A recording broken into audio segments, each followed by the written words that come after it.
Fakultas Pendidikan Bahasa dan Seni, Prodi Pendidikan Bahasa dan Sastra Indonesia, Stambuk 2020, Institut Keguruan dan Ilmu Pendidikan Gunung Sitoli.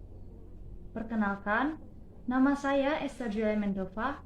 Saya akan menjelaskan tentang cara mempraktikkan langkah-langkah membaca kritis. Sebelum kita mengetahui apa itu langkah-langkah membaca kritis, mari kita ketahui dulu apa yang dimaksud dengan membaca kritis.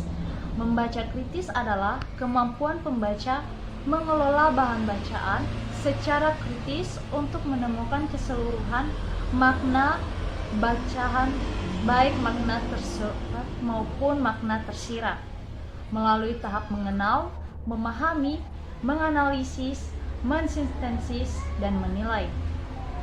Lalu, bagaimana langkah-langkah membaca kritis?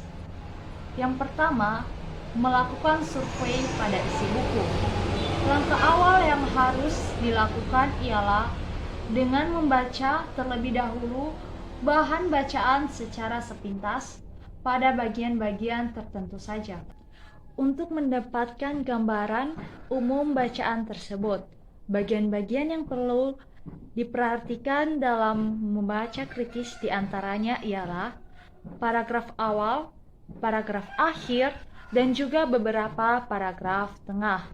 Yang kedua, bagian daftar isi, gambar-gambar, tabel, dan grafik yang memiliki gambaran umum mengenai bacaan tersebut. Dan yang bagian yang terakhir ialah soal-soal yang mungkin terdapat pada dalam bacaan tersebut. Tahap yang kedua yaitu membuat pertanyaan. Pertanyaan-pertanyaan ini akan muncul ketika kita melakukan survei. Jika tidak terdapat pertanyaan, usahakan kita mencari apa yang tidak kita mengerti. Minimal ada satu pertanyaan yang tidak kita mengerti dari sebuah kata asing yang kita tidak tahu artinya, dan beri tanda stabilo atau alat lainnya pada kata yang atau kalimat. Bagian yang ketiga yaitu membaca. Membaca merupakan langkah dominan di dalam langkah-langkah membaca kritis.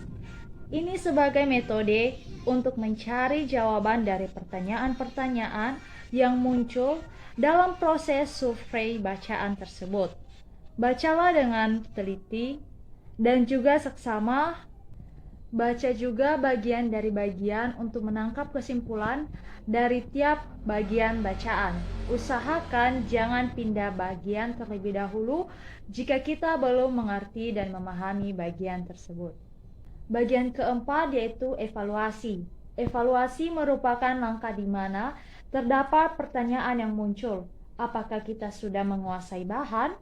Yakinkah bahwa kita sudah memahami bahan bacaan tersebut? Atau belum?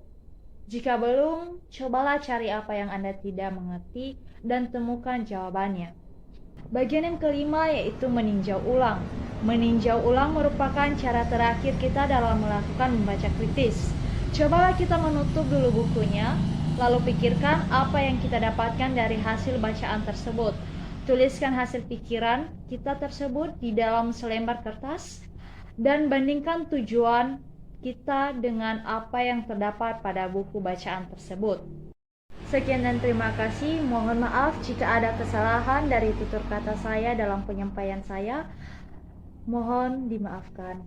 Sekian dan terima kasih.